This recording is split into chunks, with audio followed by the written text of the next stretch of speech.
ce grand mandat, allez, je vais dire celui de Matthieu 28, 19, allez, faites de toutes les nations des disciples, baptisez-les au nom du Père, du Fils et du Saint-Esprit, et enseignez-leur à observer tout ce que je vous ai prescrit. Jésus termine avec une belle promesse, et voici, je suis avec vous tous les jours jusqu'à la fin du monde. Ça, c'est le grand mandat. Comment maintenant on peut bien remplir cela? Et nous, comme Église, à cette étape dans notre histoire, comment on peut bien accomplir cela? Et je pense qu'il y a des bons indices dans Acte 8 à partir du verset 1. Alors, c'est Acte 8, juste avant, c'est le martyre d'Étienne, le premier martyr chrétien du Nouveau Testament. Donc, c'est un temps majeur, un temps de persécution, mais on nous raconte ceci. Saül, au pied de qui on avait remis les vêtements, ceux qui lapidaient Étienne, Saül était un peu celui qui était en charge de s'opposer aux chrétiens à l'époque. Saül avait approuvé le meurtre d'Étienne. Il y eut en ce jour-là une grande persécution contre l'Église de Jérusalem, et tous, soulignez bien, tous, excepté les apôtres, se dispersèrent dans les contrées de la Judée et de la Samarie. Des hommes pieux ensevelirent Étienne et le pleurèrent à grand bruit. Verset 3.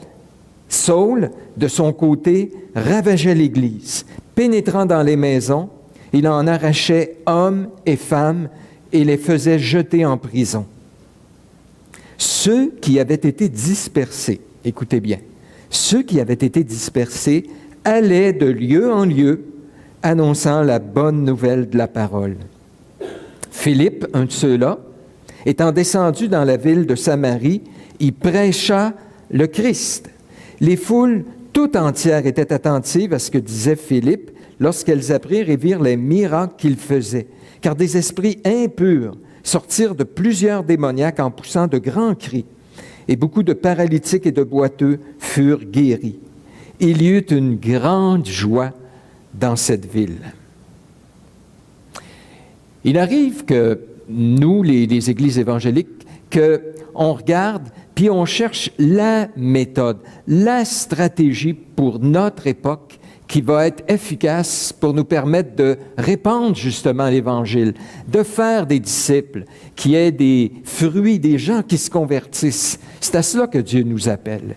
Et donc, on est aux aguets, puis on recherche toutes les nouvelles méthodes, les nouvelles approches. Il nous arrive même, on regarde ailleurs.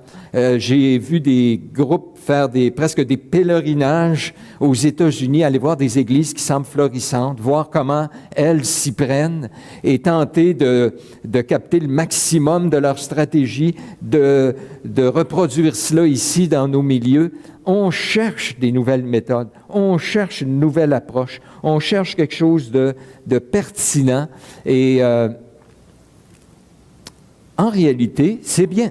Il nous faut toujours tenter de trouver les meilleurs moyens.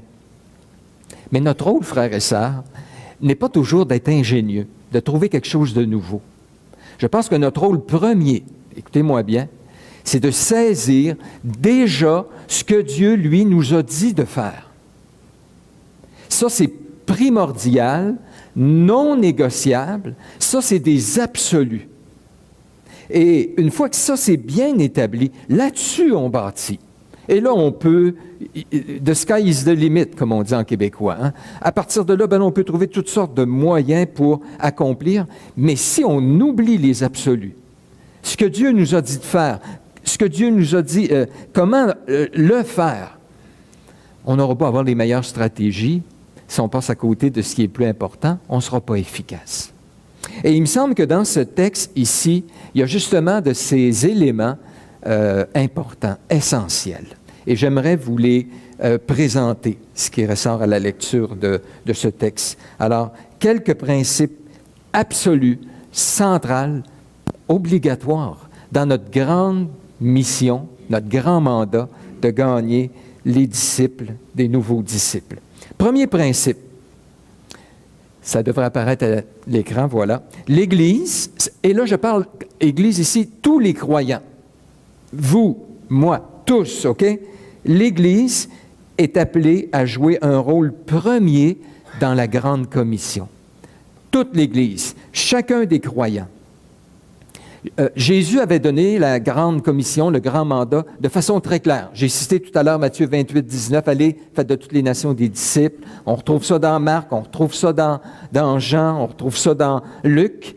Puis dans Acte 1, 8, comme si il veut tellement qu'on comprenne, dans Acte 1, 8, il a dit « Vous serez mes témoins à Jérusalem, en Judée, en Samarie et jusqu'aux extrémités de la terre. » C'est ça votre mandat.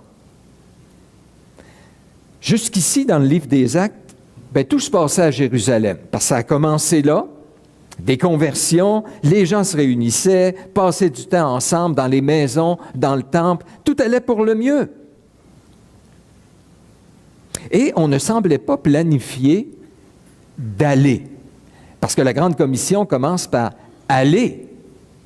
Mais ils étaient bien ensemble, ils prenaient soin les uns des autres, ils mettaient tout en commun, il y avait les apôtres avec eux, une force, un impact là à Jérusalem. Ils avaient rempli Jérusalem de leur doctrine, comme c'est écrit. Mais Jésus avait dit « allez ». Mais on dirait qu'ils n'avaient pas compris. Mais voilà que persécution oblige. Tout à coup, arrive une grande persécution. Quel est le résultat? Tout le monde est dispersé. Où? Très intéressant. On se retrouve au verset 1. Se dispersèrent dans les contrées de la Judée et de la Samarie. Ah, Jésus avait dit, vous allez commencer par Jérusalem, la Judée, ça c'est le territoire où Jérusalem se situe, et la Samarie, et les extrémités de la terre. Et il ne bouge pas. Jésus dit, OK, on va envoyer un petit message. Persécution arrive, les gens fuient, et là, ils s'en vont en Judée, en Samarie. Puis qu'est-ce qu'ils font? De lieu en lieu, ils présentent la bonne nouvelle de Jésus-Christ.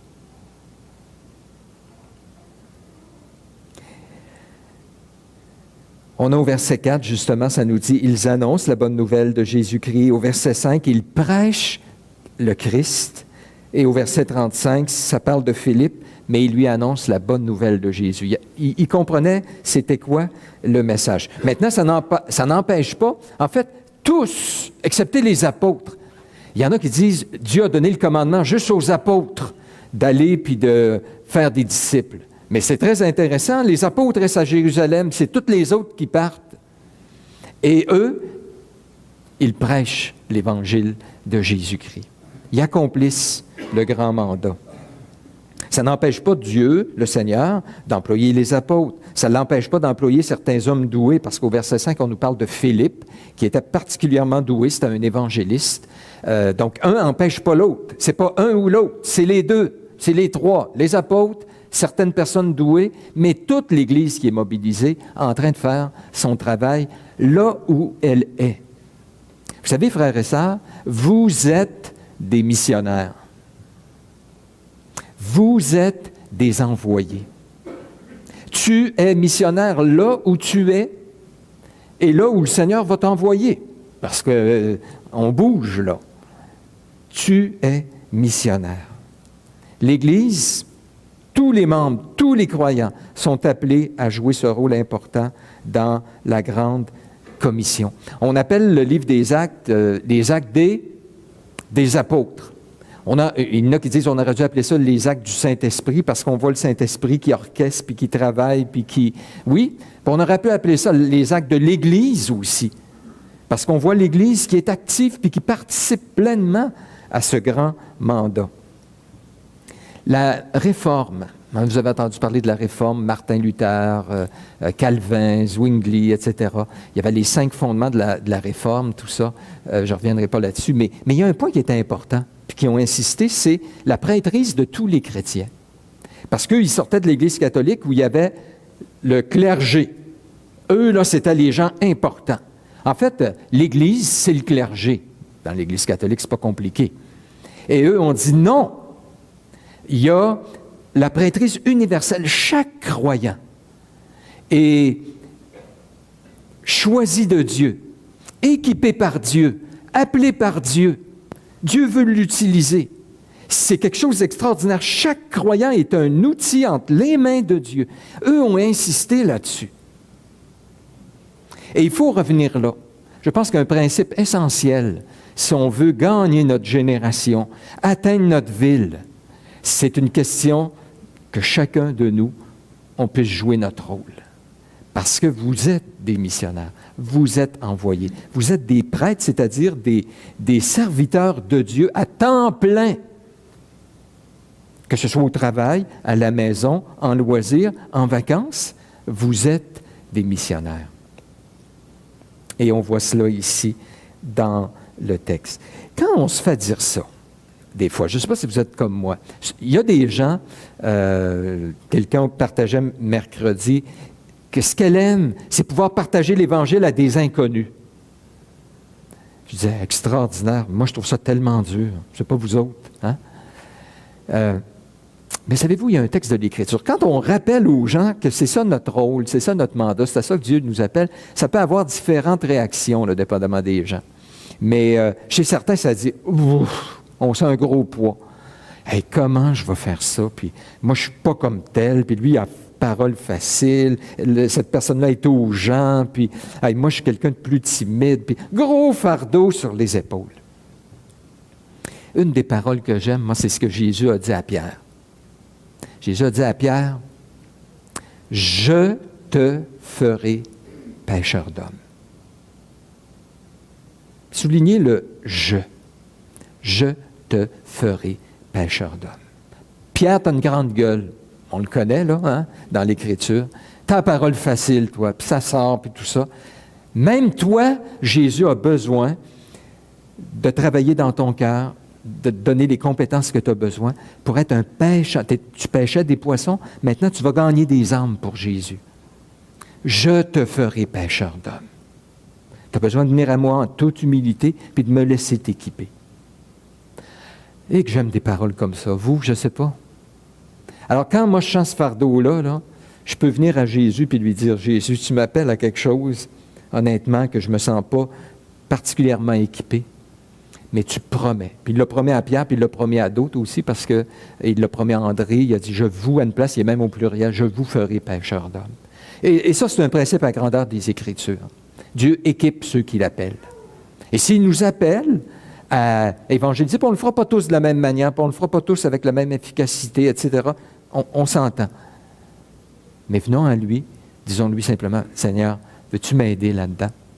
Viens m'équiper, t'as promis. Deuxième principe.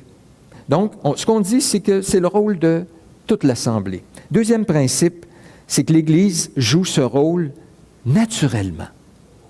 Ça va de soi quand on regarde cela. Regardez le verset 4. Ceux qui avaient été dispersés allaient de lieu en lieu, annonçant la bonne nouvelle de la parole. Je ne pense pas que les apôtres avant avaient pris toute cette gang-là et dire, regardez, il y a une persécution, vous allez partir, voici ça va être quoi notre stratégie en 92 points, comment on va s'y prendre pour atteindre la Judée, la Samarie, les extrémités de la terre, et tout organiser les choses, ils ont été pris au dépourvu. Persécution, les gens fuient, sont dispersés. Mais simplement, naturellement, tout à coup, de lieu en lieu, ils passent de ville en ville, ils cherchent un endroit, ils parlent, ils rouvrent la bouche. C'est naturel, ça vient du cœur. Il ne semble pas avoir de stratégie, il ne semble pas avoir de moyens d'action. Il ne s'était pas dit avant, ben regardez, on va faire du porte-à-porte ou on va avoir un moyen par écrit, on va distribuer des tracts ou quoi que ce soit. Savez-vous tout ce qu'il y avait? Un cœur débordant qui aime Jésus. Passionné. C'était là. Quand ça est là, après ça, les stratégies, comment s'organiser, quels moyens on va prendre, c'est important, mais très secondaire. C'est naturel parce qu'il était passionné. Il annonçait. Puis de quoi il parlait? C'est de l'abondance du cœur que la bouche parle. Il parlait de Jésus. Il parlait de la bonne nouvelle. Ils avaient reçu, eux, le pardon des péchés. Ils ne peuvent pas s'empêcher de parler de cette bénédiction-là. Ils sont émerveillés devant cela.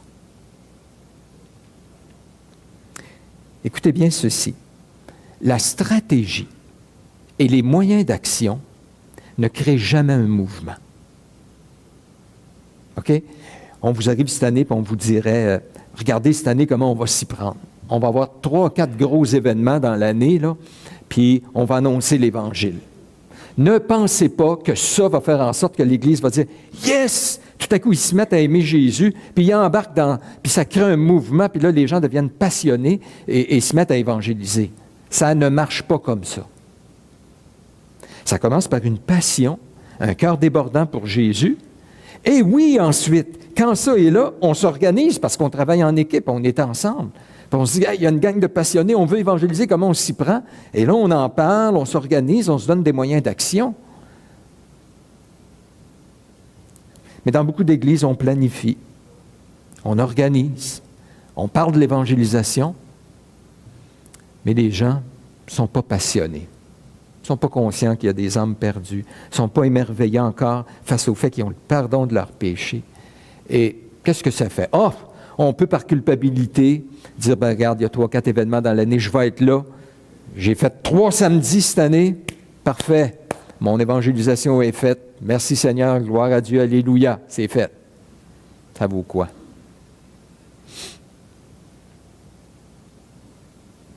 Il y aura toujours une tension. Quelle est la place de l'organisation versus la spontanéité individuelle, là, la passion? Et je le résume en ceci. L'organisation ne remplacera jamais une passion divine.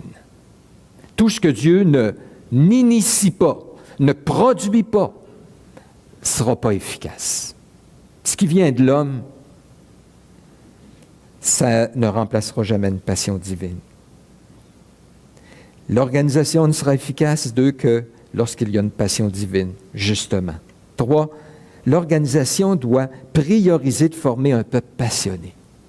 Si on veut s'organiser comme Église, par où on commence? Avant de parler de stratégie, avant de parler de moyens d'action, assurons-nous que les gens sont emballés encore par Jésus, par la bonne nouvelle, qui sont des larmes de joie qui coulent de leurs yeux quand ils pensent qu'ils ont le pardon de leurs péchés.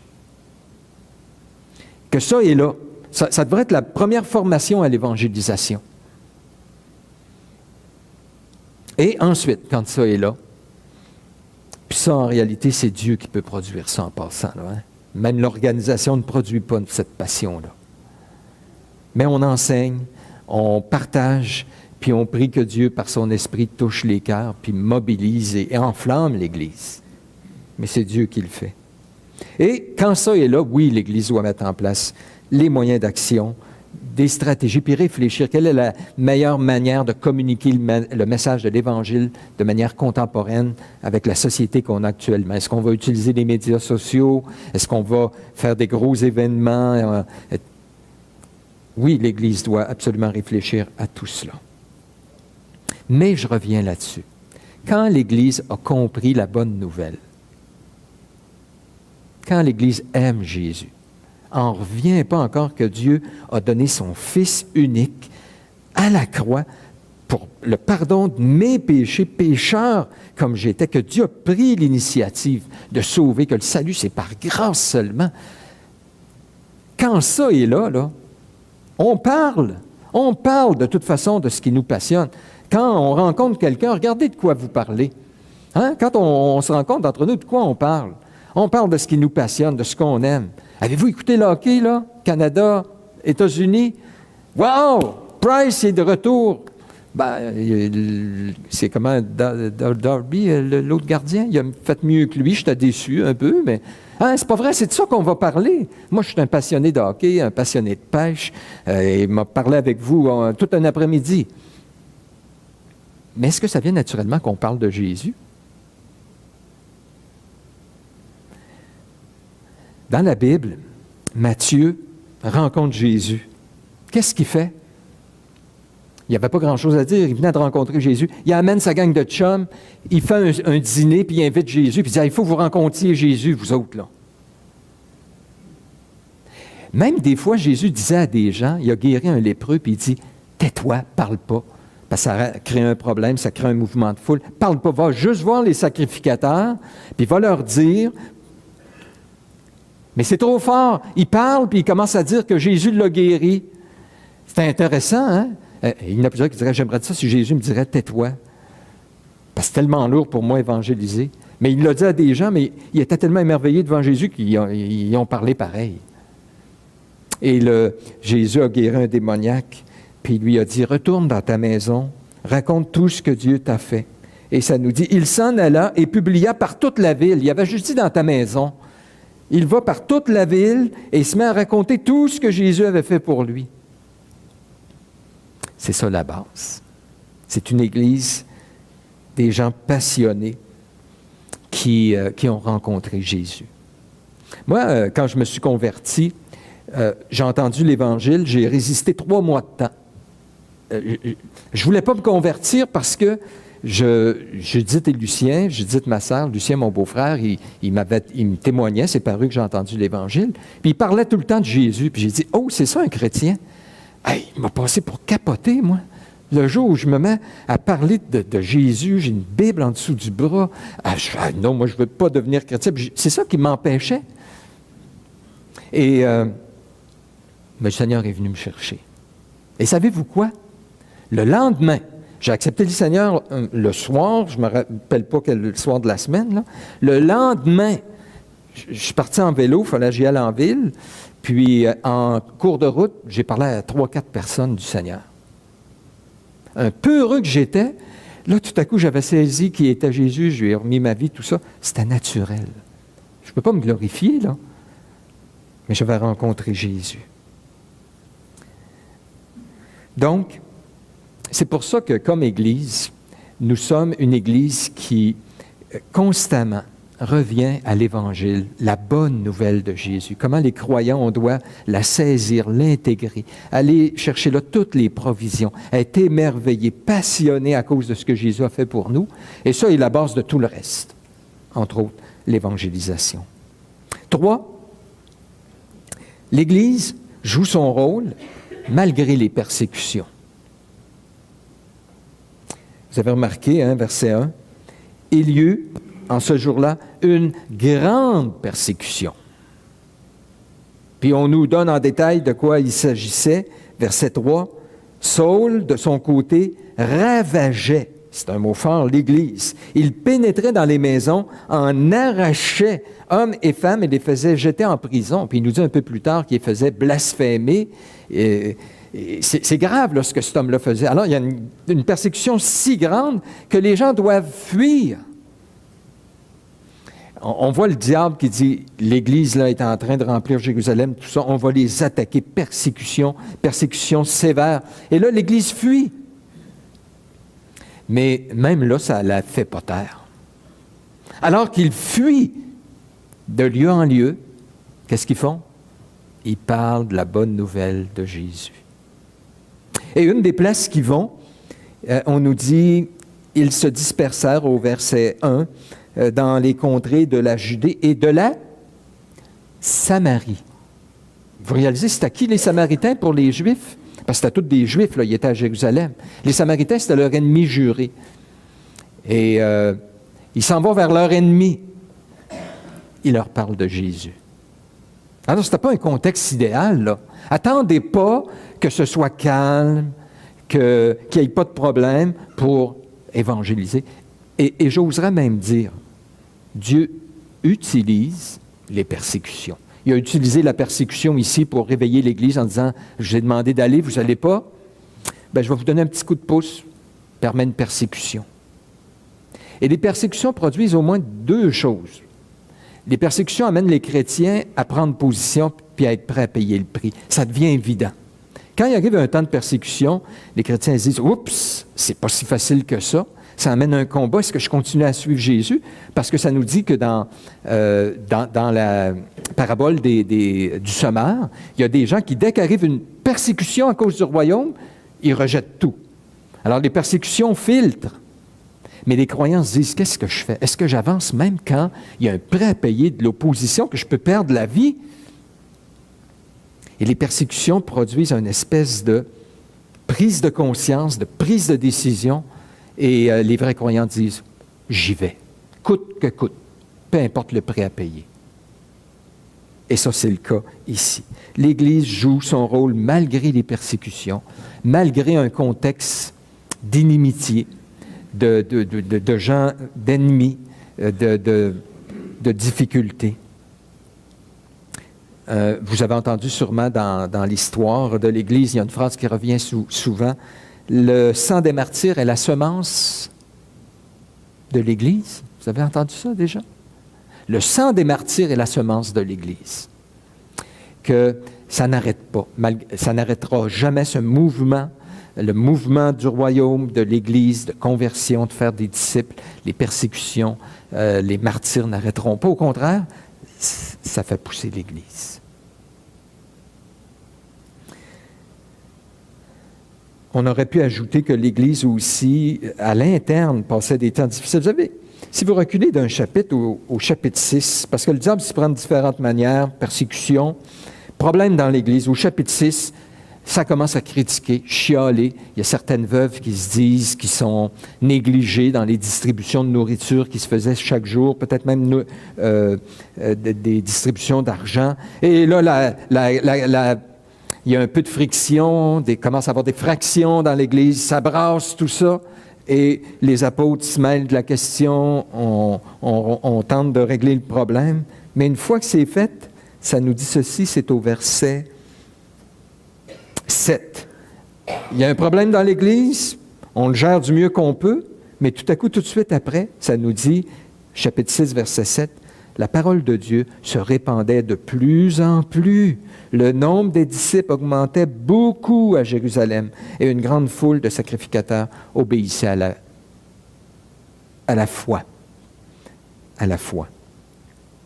Donc, n'attendons pas un contexte favorable où tout va bien. N'attendons pas qu'à l'intérieur de l'Église, tout soit réglé avant qu'on puisse jouer notre rôle. Ça ne marche pas comme ça. L'Église, dans les pires persécutions, même dans des crises internes, qu'on tente de régler, de gérer du mieux qu'on peut, l'Église continue à jouer son rôle et parle du Seigneur Jésus. 4, dernier principe, l'Église trouve son efficacité dans la dispersion. Alors qu'elle est disséminée dans le monde, qu'elle est éparpillée, l'Église trouve son efficacité. Le mot « disperser » revient 2 fois. Là. Je vous ramène, je ne sais pas si vous aviez tourné au chapitre 6, mais au chapitre 8, verset 1. Il y eut en ce jour-là une grande persécution contre l'Église de Jérusalem et tous, excepté les apôtres, se dispersèrent. L'Église est dispersée, éparpillée dans un contexte géographique beaucoup plus grand. On a le même mot au verset 4. Ceux qui avaient été dispersés allaient de lieu en lieu et annonçaient la bonne nouvelle. C'est ça que Jésus a dit, hein? Il commence la grande commission par « aller ». Aller. Mais on a donc de la misère à aller. Revenez à la Genèse, Dieu avait dit « Allez, remplissez la terre, multipliez-vous ». Puis on arrive au chapitre 11, puis là, on bâtit une ville Babylone, puis on veut tous rester ensemble. Et Dieu est obligé de mélanger les langues pour... Je vous ai dit à la grandeur de la terre. Et Dieu voulait qu'Israël soit une bénédiction pour les nations dans l'Ancien Testament. Qu'est-ce qu'il a fallu qu'il fasse? Qu'il les disperse. Et on arrive dans le Nouveau Testament, puis Dieu avait dit « Allez ». Et qu'est-ce qu'il est obligé de faire? Ben, de les disperser par les persécutions. On a donc de la misère, on est bien ensemble, on est nomade, pas nomade, on est, c'est de l'inverse, sédentaire, et on aime rester ensemble. Allez, dispersez-vous. L'Église est à la fois unie, a des rassemblements et doit être dispersée. Et on doit trouver un équilibre toujours entre les deux. Pas évident. La position traditionnelle, comment évangéliser notre localité? Hein? On veut évangéliser Victo, les Bois-Francs. Comment on s'y prend? Bien, la position traditionnelle, malheureusement, je ne suis pas sûr qu'on a compris le principe biblique que les réformateurs nous ont transmis, ont voulu nous transmettre, qu'on est tous des prêtres, on est tous appelés à gagner notre ville. Alors, qu'est-ce qu'on fait, nous? Généralement, les églises mettent l'accent sur des personnes douées. Il nous faut un évangéliste. Et c'est correct. On en a un, nous, puis on remercie le Seigneur, puis c'est biblique, OK? Et ça prend des moyens d'action. Si on a ça, une personne responsable, puis des moyens d'action, un bon budget avec ça, l'Église fait son travail.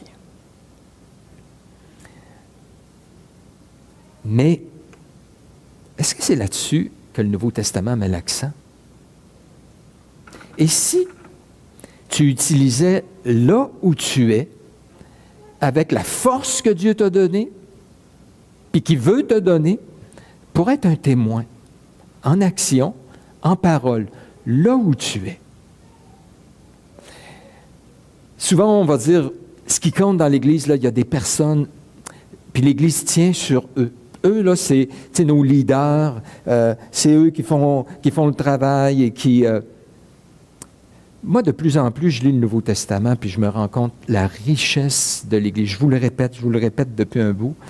Chaque croyant est important, est un don de Dieu, est une création, une nouvelle création de Dieu.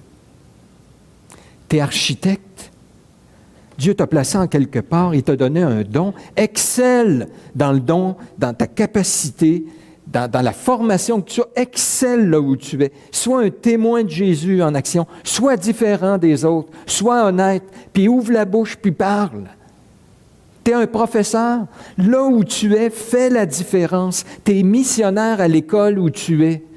Vas-y avec la grâce de Dieu. Imaginez là, dans chaque secteur, tu es plombier, menuisier, infirmier, médecin, artiste, enseignant. C'est tout bénissant, ces choses-là, ces différences-là. Le lundi matin, on est dispersés à la grandeur des Bois-Francs. Et tu réalises, peut-être que tu es un installateur de je ne sais pas quoi, et ta compagnie t'envoie, puis toi, tu rentres dans les maisons comme tu veux. Le porte-à-porte, ça ne fonctionne plus, les gens n'ouvrent pas. Tu arrives là avec ta Bible, là, puis ils ne t'ouvrent même pas la porte. Toi, tu arrives avec je ne sais pas quoi que tu vas installer, ils t'ouvrent la porte à grands bras. Tu rentres là, sers-toi de cette occasion-là pour être différent des gens, d'être de bonne humeur. Tu as Jésus, tu as compris quelque chose, toi. Bien, on va te dire, mais écoute donc, qu'est-ce que tu as de différent? Toi, tu es honnête. Je suis allé voir quelqu'un cette semaine. J'avais un appareil qui... j'avais de la misère à le faire fonctionner, puis je vais voir quelqu'un, puis ce que je voulais, c'est qu'il m'en donne un autre, qu'on le change. Là. Je suis prêt à acheter la nouvelle version. J'aime les nouveaux gadgets en plus. Puis la personne me dit, non, tu vas dépenser pour rien. Tu fais juste, va lire le manuel d'instruction, fais juste l'ajuster, puis ça fonctionne très bien. C'est un bon appareil que tu as.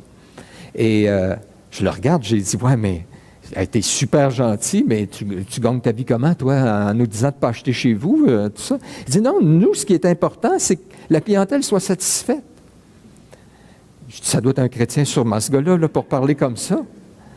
Mais imaginez, là, les chrétiens, c'est le genre de choses qu'on fait, qu'on aime vraiment les gens, qu'on cherche vraiment leur bien. À un moment donné, il dit, mais qu'est-ce que tu as, toi? Ben, vois-tu, moi, j'ai rencontré Jésus. Lui, il m'a donné gratuitement. Et c'est pour ça que je veux agir et être honnête. Il m'a promis qu'il allait prendre soin de moi. Il m'a dit, cherche d'abord le royaume, puis toutes ces choses vont t'être données. Que là où tu es, tu fasses la différence. Puis on a besoin d'avoir des gens dans toutes les sphères de la vie, de notre société, qu'il y ait des gens un peu partout. Des politiciens, des écrivains, des comptables, des ingénieurs, informaticiens, des hommes d'affaires, des employés, des employeurs. La Bible dit, tout ce que vous faites, faites-le pour la gloire de Dieu. Imaginez là, que demain matin, rêvons, OK? Que l'Église de Victo, tout le monde est conscient de ça. Puis on part le matin, puis tout le monde, on est conscient qu'on est envoyés de Dieu, des missionnaires pour la gloire de Dieu, là où il nous a placés ou là où il va nous envoyer, peu importe. Et on part avec ça en tête. Puis on se soutient, puis on prie les uns pour les autres, puis on sait qu'il y en a que c'est moins facile que d'autres. Vous imaginez-vous la puissance d'une Église? Les témoignages qui sont donnés. Tout ce que vous faites, faites-le pour la gloire de Dieu. Puis arrêtons de penser que ce qui compte dans le royaume de Dieu, c'est le ministère à temps plein. C'est la seule chose. Et, je me répète, Dieu en appelle certains à temps plein. Absolument. OK? Mais c'est tout aussi glorieux quand Dieu t'appelle, toi, là où tu es, à être un missionnaire. Et il faut valoriser cela. Il faut voir ça comme important, précieux. Ces gens-là allaient de lieu en lieu, et là où ils étaient, ils faisaient la différence. Un monsieur Newbegin a dit ceci: l'action première de l'Église dans le monde est l'action de ses membres dans leur travail quotidien. Et Billy Graham, en 2013, a dit ceci: je crois que le prochain grand mouvement de Dieu va se faire au moyen des croyants sur le marché du travail. En 2013. Et c'est ça, on peut être aimé ou pas, Billy Graham, il a donné la main au pape, là, puis tout ça, genre, il y a des sites en... Ben, OK. Mais ce que j'apprécie de cet homme-là, c'est qu'il est capable de sortir des sentiers battus, de réfléchir en dehors de la boîte. En son temps, il a utilisé une méthode qui était efficace, les prédications de masse, mais c'est un homme qui a continué à réfléchir, à examiner la société. Puis finalement, il dit, revenons à la base. Les croyants sur le marché du travail, ils sont dispersés, c'est ce qui va faire la différence. Et même la mission mondiale. En fait, ce que je vous apporte ce matin, j'ai été influencé grandement, je ne sais pas si c'est le prochain. Oui, voilà. C'est un livre que j'ai lu dans mes vacances, Scatter, Go therefore and take your job with you. Il se sert de la Grande Commission, puis lui, il dit, allez, puis prenez votre job avec vous. Faites votre travail, servez-vous de votre travail pour la Grande Commission. Ça, c'est l'argument. Et ce bonhomme-là, Andrew Scott, c'est un missionnaire de carrière. Il a été missionnaire dans 52 pays. Il y a eu on comprend des missions à court terme, là. 52, c'est quelque chose. Puis il est aujourd'hui le directeur général d'une agence de mission. Alors, il n'est pas contre la mission. Mais lui, il dit, réalisez-vous que parmi les gens qu'on dit à temps plein, qui vont dans le ministère à temps plein, il y a moins de 1% qui sont des missionnaires qui vont aller dans le monde. Le reste, c'est des pasteurs dans des églises. OK? Et lui est en train de sonner la cloche, d'allumer, puis de dire, la mission mondiale, ça ne fonctionne plus avec le modèle traditionnel. Oui, Dieu appelle encore des missionnaires, puis il va en envoyer, puis Dieu fait ce qu'il veut. Mais il dit, il y a un problème. C'est qu'on n'est pas en train de gagner du terrain dans le monde, dans la mission. On en perd. Beaucoup de pays ferment les portes aux missionnaires traditionnels. Le missionnaire, c'est quelque chose, là. Il faut que le moment où il se dit appeler, où il croit que Dieu l'appelle, qu'il aille chercher son soutien, qu'il apprenne la langue. Des fois, c'est complètement une nouvelle culture. Avant d'être efficace, des fois, c'est 5-6 ans de commencer à avoir un quelconque ministère. Mais lui, il dit, le marché du travail aujourd'hui, c'est plus comme c'était. Une compagnie envoie des représentants, on voyage, on va en Chine, en Russie, on va un peu partout dans le monde, des endroits où les missionnaires, pour eux, c'est fermé. Mais les croyants, par leur travail, tout à coup, se retrouvent là, comme infirmières, ingénieurs ou hommes d'affaires, comme pouvoir soldats ou policiers ou quoi que ce soit. Mais si ces gens-là vont là pour la gloire de Dieu, en comprenant qu'ils sont des missionnaires envoyés, en utilisant leur travail, puis là où ils sont compétents, puis ils sont bénis, puis ils ont un impact, puis ils ont une influence. Wow! Et lui, il nous dit, si on ne bouge pas, pas vrai qu'on va gagner le monde. On est en train de faire l'inverse, on régresse dans le monde. C'est son argument du livre, que j'ai beaucoup apprécié. et qui m'a, vous le comprenez, beaucoup influencé. Donc, je termine là-dessus. On doit être dispersé géographiquement, un peu partout, dans les sphères sociales. Qu'il y ait parmi nous des gens pauvres qui sont dans un endroit où il y a plus de pauvres autour d'eux, bien Dieu vous a placé là. Et Dieu veut vous utiliser là. Vous êtes important. Vous êtes ceux qui pouvez le mieux communiquer avec les gens qui sont comme vous. Allez-y avec la force de Dieu, dans la grâce de Dieu, puis soyez fermes.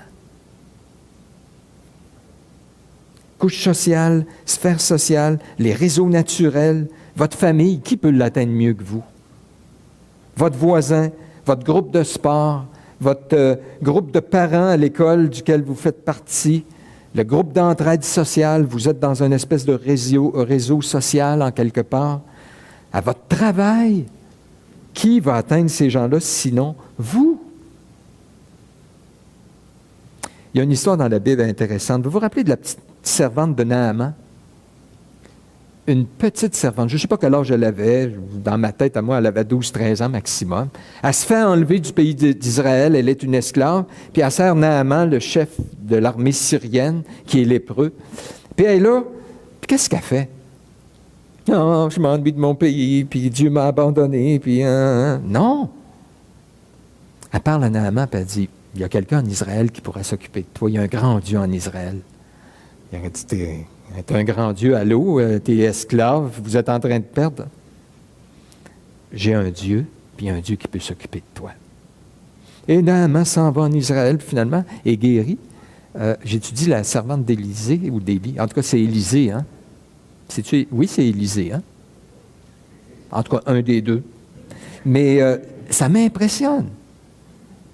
Daniel, il a quitté son pays, il se retrouve complètement à Babylone, ensuite chez les Mèdes et les Perses. Qu'est-ce qu'il fait? Il a influencé de façon incroyable en jouant son rôle. Joseph en Égypte, Esther, et parlons-en.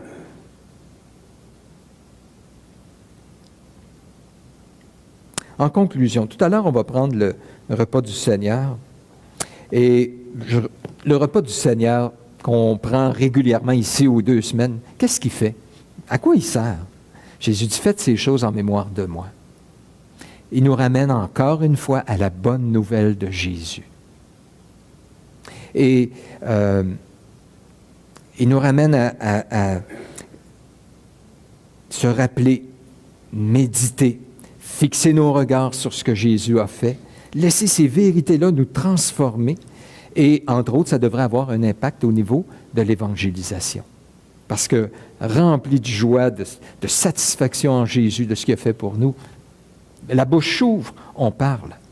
Mais aussi, alors qu'on prend le repas du Seigneur, beaucoup de gens, ce qui les empêche de témoigner efficacement, c'est qu'on le fait par poids, par culpabilité.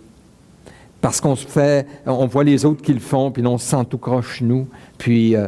mais si on peut comprendre l'Évangile, combien l'Évangile libère. Savez-vous quoi? Que j'évangélise, et là ce que je vais dire est dangereux, mais je le dis pareil. Que j'évangélise ou que j'évangélise pas, Dieu m'aime. Jésus a payé pour moi. Et Jésus, lui, a toujours évangélisé. Il a toujours parlé avec sagesse. Il n'a pas manqué d'occasion. Benoît, ça vaut ce que ça vaut. Qu'est-ce que Dieu a fait? Il a pris la justice de Jésus, il l'a mis sur moi. Dieu me voit comme si je témoignais tout le temps. J'ai la justice, il me voit comme Jésus. Jésus a payé pour mes péchés. Alors, n'évangélisez pas par culpabilité, en pensant que Dieu vous en veut, puis que si vous le faites, il va mieux vous aimer. L'Évangile, alors qu'on prend le repas du Seigneur, nous rappelle, non, c'est pas ça. On a besoin de l'Évangile pour compter sur Dieu qui nous transforme.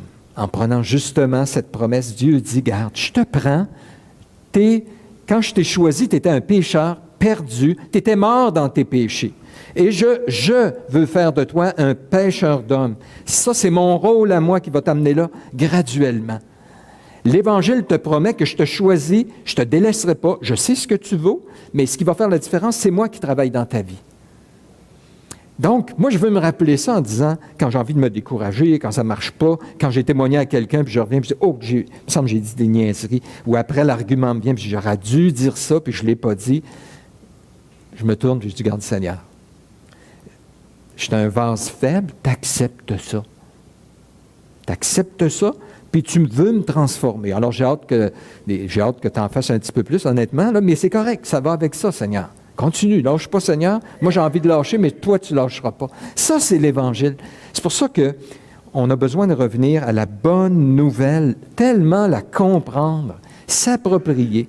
Alors, quand on prend le repas du Seigneur, ce n'est pas une tradition ici. Ce n'est pas quelque chose que, qu'est-ce que tu veux, là, on est le 2e de chaque mois, on prend le repas du Seigneur. Ah non. On se met les yeux à la bonne place et ça va nous influencer dans toutes les sphères de notre vie pour vivre la bonne nouvelle, puiser dans la bonne nouvelle et ainsi glorifier Dieu par notre vie. OK, on va prendre un temps de prière un petit peu plus tard. Je vais inviter maintenant l'équipe musicale à nous conduire pour la suite et on revient un peu plus tard pour le repas du Seigneur.